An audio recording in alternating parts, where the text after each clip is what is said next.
Hello buddy and welcome to part 6 of What If Midoriya Was the Shield Hero.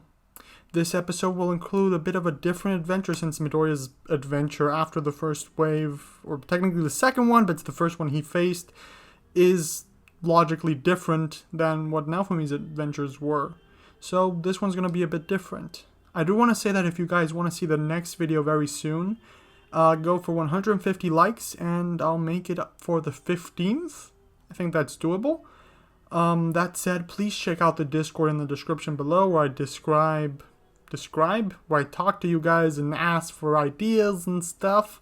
I'm going to be doing a couple of changes over there, so I really want people to check it out and people to be active there because things are expanding and I ask for help with art, I have asked for ideas with stories and whatnot, so it's always useful to have a lot of people there and it's always fun times there. Again, to reiterate, join the Discord. 150 likes and the next video will be on the 15th, the next video of this series.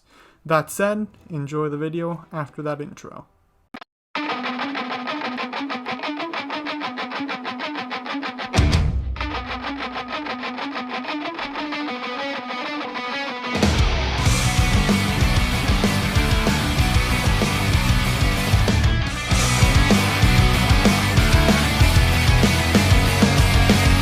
After waking up with a random 10-year-old looking boy on his lap, Midoriya and Raftalia took a moment to put two and two together.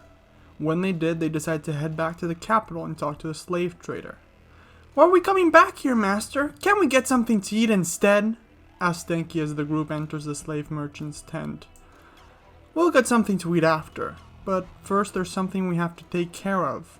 If you behave yourself, you'll get a pretty good meal out of it," answers Midoriya, not really knowing what to do. "Ah, Sir Shield Hero, back so soon. Is there anything I can do for you?" "Yes, sir," the merchant asks as he sees them come in. He spots the boy next to Midoriya and continues, "Interesting. Are you here to sell me a slave? I've got to say, I did not expect that from you." "Yes, sir. I think I like you more than before now." He starts inspecting the boy. Denki turns to Midoriya and upset asks, "Are you really gonna sell me, master?" "Can you please call me Midoriya? Master really makes me feel uncomfortable," Midoriya comments. He looks at the boy with compassion and continues, "I'm not gonna sell you. We're here for a different purpose." "If you aren't here to sell, then are you here to buy?" asks the merchant. "We're here for information," states Raftalia with a bit of disgust in her eyes as she looks at the man who once held her fate in his hands. That's not something I usually give out for free, but I'll make an exception for you, Sir Hero," Beluga states. Midoriya removes the clock off of Denki and asks him to transform. He happily obliges and in the blink of an eye, he transforms into his King Filolial form. The slave merchant looks at the Filolial stunned and starts inspecting him. "I'll give you 20, no 30 gold pieces for him," the merchant says excited. "As I said, he's not for sale," Midoriya reiterates. "I just want to know if this is normal. I've seen no other Filolials like him and none that can turn human. Is this normal? What's the deal here?" "The answer to your question, Sir Hero. No, this is not normal for a Filolial," the merchant says. "There are, however, stories and legends about the queens and kings of Filolials. Supposedly there is one for each flock, and they are even capable of very advanced feats such as transformation, which allows them to blend in with their flock. In this case, it means as a human." "Yes, sir. Although I must say, Sir Hero, I've never seen one in person," the merchant explains. He stays silent for a moment and continues. "Would you be willing to raise another Filolial to see the results? I'll even give you the egg for free." Midoriya thinks for a moment and answers, "Maybe next time. For now, there are still some things we need to figure out, like the clothes situation and how to get him to stay in one form until told otherwise. He seems to transform whatever he wants to. The usual be kind and he'll respond the same strategy doesn't seem to work with him." Denki's stomach rumbles and he says, "Midoriya, I'm hungry!" "Any chance you can help us out?" Midoriya asks while looking at the merchant. The merchant lets out a twisted smile and answers, "Why, most certainly, Sir Hero. Yes, sir." The merchant calls his assistants over, giving them each a different task. One fetches food for Denki, another starts inspecting him in many ways, and another prepares a ceremony for a new crest. "Just sit back and relax while I take care of the situation," the slave merchant says, sitting them down. "Is there anything else I can do for you?" "No thanks, I'm already worried about what you're doing," Midoriya comments. Denki finishes his food and they perform the ceremony to upgrade his monster crest.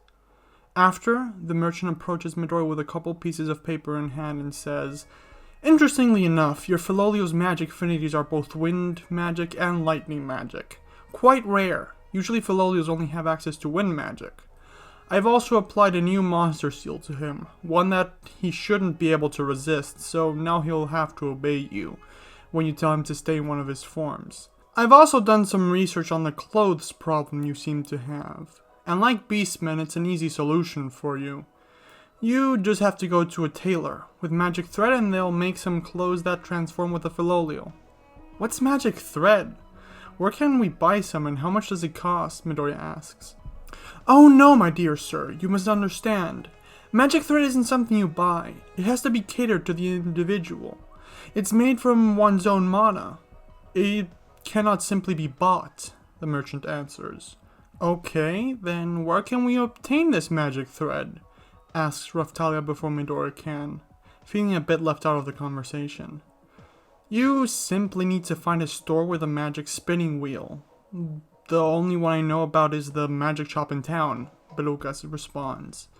Midoriya pays the man for his work and they leave to obtain some clothes for Denki. Sadly, the spinning wheel at the store was broken and needed a new gem. That won't be available for quite some time. Midoriya agrees to help her out as soon as he can. Not having anything else to do, they set off on their adventure to the village of Bokun. They head by carriage. On the way, they pass by a man in desperate need of help. He's transporting some valuable medicines to his grandmother in their village. Since it's time sensitive and important, Midoriya agrees to help out and gives him a ride. Once they arrive, Midoriya administrates the potion himself, so the effects are more effective. The woman does a full recovery in seconds. In gratitude, the old lady and her son give the group some food for their travels, which Midoriya happily accepts. They keep going towards Bokun, where they have a mission for the Adventurers Guild, stopping every once in a while because Raphtalia has motion sickness. At one of the pit stops, Midoriya holds Raphtalia's hair up while she pukes onto the ground. He gently smiles at her. In the meantime, Denki plays around a bit, exploring their immediate surroundings.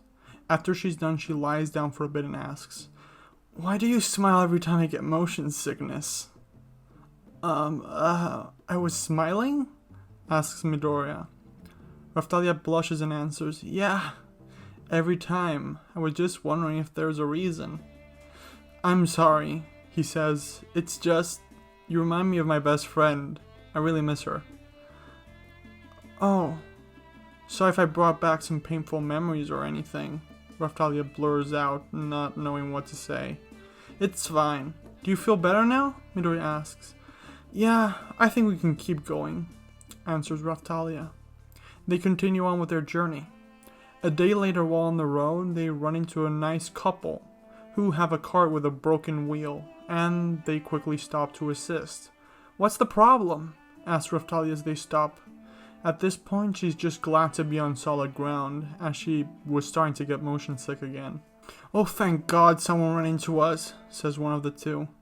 "We were afraid we were going to be stuck here until nightfall and the monsters would eat us," the other one adds. "What happened?" asks Midoriya, concerned while inspecting the broken cart. He notices a part that was cut with a sword. It was bandits. They came at us as we were transporting our produce to the next town. We were gonna sell it, but they took everything. They then broke our carriage and scared our Filolial away," answers the woman, relieved that someone stopped to help. "Raphtalia, you and Denki go catch the Filolial. I'll get the spare materials we have from when we fixed our wagon and repair their cart," Midoriya suggests. Raphtalia nods and they both go do their separate tasks. After 10 minutes, Midoriya manages to fix the cart. "Thank you so much. I'm sorry I never asked for your name," says the man, thanking him for his kindness. "You can call me Deku," Midoriya answers. "Thank you so much, Deku. You really are our savior. We would have likely died here if it weren't for you," the man says. "It's no trouble at all," says Midoriya. A couple minutes later, Raftalia and Denki return with the Filolial, and both parties go on their respective ways. 2 hours later, the group runs across a band of 5 bandits that are harassing a merchant's cart. They broke off a wheel so that they couldn't run off and took the Filolial that was previously pushing the cart. Midoriya stops their cart and he and Raftalia step out. "Is there a problem here?" asks Midoriya, preparing for a fight. "No problem at all. We are just having a small conversation here. Best you be on your way," answers one of the bandits. Midoriya looks at the merchant who owns the cart. He has a terrified look on his face. He's clearly fearing for his life.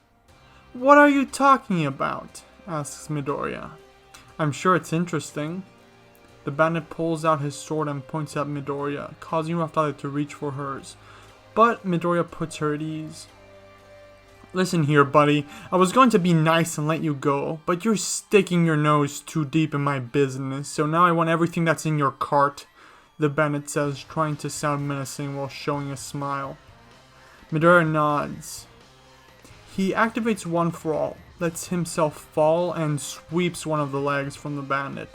Since he has a bad stance, he falls easily. Midoriya grabs him before he hits the ground and throws him against a tree. At the same time, Raftalia pulls the sword and rushes at 2 of the bandits, taking them out with ease.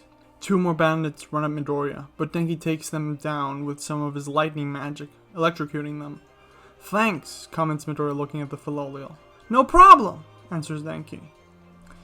"He's learning fast," comments Raftalia. "Yeah, we haven't fully gotten the first magic down and he's already at the fight level. He's unnatural. But I wish he'd stay quiet when there are other people around," Midoriya responds. While Midoriya uses the rope shield to tie up the bandits, Raftalia makes sure the merchant is alright.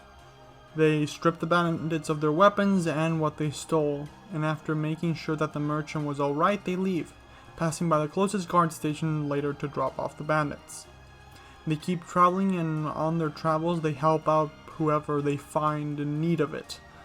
Some were in need of food, so Midoriya shared a bit of theirs. Others were being attacked by monsters, so they helped fighting them off. After 3 days of travel, they finally reached Bokun, a village to the south of the country. It would have only taken 2 days if they hadn't stopped so much for Raftalia and to help others. They parked the wagon away from the village. Midoriya informs his friends of his plan. "I'm going to go into the village and find as much as I can about these bandits that keep attacking them," he says. "After, we'll go to wherever their hideout is and take them down. If the 3 of us were asking around, they might be concerned, but just one person shouldn't raise too much suspicion." He puts on his hood and hides his shield in order to conceal his identity. He then heads to the village. As he approaches, he notices a couple different adventurers around. He approaches the gate, and one of the adventurers says, "Halt! State your business." Not having prepared an excuse or anything, he only manages to get out, I'm here to..." "Leave these poor people alone," the adventurer shouts. This gets the attention of the villagers who gather to witness what's happening. Hearing the signal that they decided on, the adventurers that were waiting around the village got into position. Some even went direct for Midoriya. Seeing the attack coming but not having enough time to get out of the way or activate One for All, Midoriya grabs his shield and blocks the attack. When the adventurer's sword makes contact with the shield, the poorly made sword shatters into many pieces. The villagers look at the encounter stunned and immediately figure out he's the shield hero. The adventurers also figure out who he is and stand down. "What are you doing here, shield hero?" asks one of the adventurers. "I'm just here to help," Midoriya answers. "I found out from the Adventurers Guild that the village was being attacked by bandits." "The shield is the worst of the heroes. He's worthless," says one of the villagers. "Get out of here and get one of the real heroes. You suck," says another. "We don't want your help," says another. The others agree with him, and some start grabbing rocks and throwing them at Midoriya. Understanding the situation, Midoriya leaves, blocking the villagers' attacks, not wanting to engage in a fight with them. "How did it go?" asks Raphtalia as Midoriya returns to the carriage. "Not very well," answers Midoriya. "What happened, Midoriya?" asks Denki, sitting upside down to pass the time. "They chased me out as soon as they found out I was the shield hero," Midoriya explains. "I thought you were going to conceal your identity," Raphtalia states. "That was the plan, but things didn't turn out as I thought," Midoriya explains. "By doing that, they thought I was a bandit and attacked me. I had to use the shield to defend myself. Well, time to come up with a new plan." He grabs a map and starts strategizing, trying to figure out where the bandits' hideout may be. The situation bores Denki a bit, so he leaves to fight some monsters and explore the nearby area, while Midoriya and Raphtalia think of possible locations that the bandits may be hiding in. 20 minutes later, Midoriya calls Denki back and they set out, but before they can get far, one of the adventurers from before runs towards them shouting, "Sir Shield Hero, please help us!" Midoriya stops the cart, gets out and asks, "What's the problem?" "We need your help, Sir Shield Hero. The bandits, they're back. We thought that calling the adventurers would be enough, but it seems that the villagers calling us only made them angry. They took us down swiftly and took some of the kids in the village hostage," answers the adventurer while holding a broken arm. Raphtalia looks at Midoriya with determination and worry in her eyes, remembering the past events in her life, such as when her village was looted by knights. "Midoriya," she lets out. Midoriya looks at her and before she can say anything else, he says, "Right, let's go save those kids." He turns to the adventurer and while pulling out his map of the region asks, "Do you know where they went or where their hideout is?" The adventurer grabs the map and signals on it while saying, "They head north. There's an abandoned stronghold here. It's very likely that they'll be there." "Thank you," says Raphtalia with determination in her eyes. "Let's go," says Midoriya. They head too close to the stronghold where they leave the wagon. Moments later, Midoriya uses One For All to kick in the door. What are you doing here?" asks one of the bandits. They all get up, ready to fight. "One last chance, drop your valuables and leave and we'll forget this ever happened," another one of the bandits says. "Hand over what you took from the village and the hostages and we'll leave peacefully," Midoriya states. "Yeah, like that's gonna happen," one of the bandits shouts while charging at Midoriya with a sword. Raphtalia parries the attack before it reaches Midoriya and strikes the bandit down. Midoriya activates One For All at 15% and rushes at many of the bandits. He hits them in the stomach, incapacitating them easily, while Raphtalia and Denki take care of some of the others. "Where are the hostages?" demands Raphtalia after they've cleared the room, while throwing one of the bandits against the wall. I don't know," stammers the bandit. His eyes wander over the room. His eyes fly over to Midoriya, and Midoriya says, "I would answer if I were you." "Third floor," the bandit answers. "Thanks," says Midoriya, kicking the man in the stomach.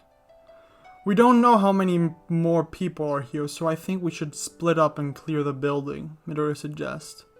They put his idea into effect and take out all the bandits room by room, easily, until all that's left is the third floor. The group bursts into the room, finding 7 bandits along with a couple of kids tied up in a corner. Raphtalia unsheathes her sword, rushing at one of the bandits, incapacitating him quickly. She hits him with the fuller over the head. "First light!" she then shouts, blinding another bandit who was rushing at her. She hits the sword out of the first one's hand and strikes at the second one, making a small cut in a non-essential area. While that was going on, Denki in his Filolial king form jumped at one of the bandits, grabbing him with his claws and throwing him against another. At the same time, one of the other bandits rushed at Midoriya to take him out. Seeing a move similar to one Bokun once tried on him, Midoriya grabs onto the man's wrist as he swings from the right. He spins him around and pivots the man onto the ground. Another bandit approaches him from behind, so Midoriya kicks him in the guts with enough force to throw him against the wall. The 7th bandit, seeing his comrades drop like flies, runs to the kids and grabs one. He pushes his sword against the child's throat and afraid says, "Leave me alone. Leave this place or the kid gets it." Midoriya hesitates for a moment. He then raises his hand, causing the bandit to clench his knife and put it closer to the kid's neck. "Airstrike shield," Midoriya shouts. A shield appears between the kid and the bandit's blade. Seeing an opening, Raphtalia slices at the man's arm, causing him to drop the weapon.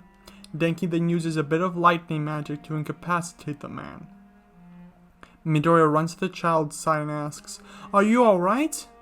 The child looks at Midoriya with a lot of fear in her eyes. Midoriya says, "It's alright, everything's gonna be fine. We're here now." Since the situation is taken care of, Raphtalia starts freeing the children. Her and Denki keep them at ease while Midoriya uses the rope shield to tie up the bandits. There are too many bandits to take to the village, so instead they load their cart with the stolen valuables and the children, and they head back to the village. The children run to their families while the group hands the villagers their possessions and rations back. After the situation is resolved, the village gathers. The lord of the town takes the forefront and with a bit of hesitation and reluctancy says, "Thank you very much, Sir Hero. From the bottom of our hearts, please accept our gratitude and our apologies. We were wrong to dismiss you just because you're the shield hero. Our religion has taught us to demonize the shield and rely only on God and the other three heroes, but we've been waiting for months for the capital to send help, so we thank you. What can we do to repay you?" Midoriya thinks for a moment and answers, "Two things. First, please don't tell anyone I'm the shield hero. And second, I'll just take the reward you promised the Adventurers Guild for solving the situation, since I am technically here under the Adventurers Guild's jurisdiction." "Right. To the adventurer Deku, the village of Bokun rewards you for helping it and its inhabitants," the lord of the village says, while handing Midoriya a bag of 20 silvers. After, Midoriya asks the other adventurers for help taking the bandits to a guard station. Most just leave not wanting to help, but others decide to help, if only to get the possible rewards on the bandits' heads. Having helped the village, he heads back to the capital, the long way around this time, mainly because he has 2 more quests to do on the way. On the way back to the capital, the group passes by a farm infested with monsters who keep terrorizing the farm. There, the group helps drive the monsters away and they help set up a secure area so that the farmers can work again. He takes his payment in produce so he doesn't take too much money from the farmers. He later gives the food to a starving village a bit further northwest. After another 5 days of traveling, the group returns to the castle town. Once there, they sell many of the materials they gathered along their travels to earn a little more money. After earning more money, they head to the weapon shop. "Oh hey kid, haven't seen you in a while," says Erhard as they enter the shop. "What have you been up to? Need anything specific this time?" "We've been going around the country helping people out a bit, doing some missions for the Adventurers Guild. It's been alright. We're here to repair our equipment and upgrade a bit. Maybe get Denki a weapon if he wants one," Midoriya answers. "Sounds interesting, I'd love to hear more about it," Erhard says while Raphtalia browses through some armors and Denki looks at some weapons. After talking a bit with Erhard, Midoriya takes off his armor so Erhard can do some repairs, as the durability was a bit low. Raphtalia selects a new armor for herself to improve on her defense stats, and Denki decides it's more fun to fight with his magic and fists than with a weapon. He just feels it cramps his style. Izuku heads back to the Adventurers Guild in order to get some new missions and quests.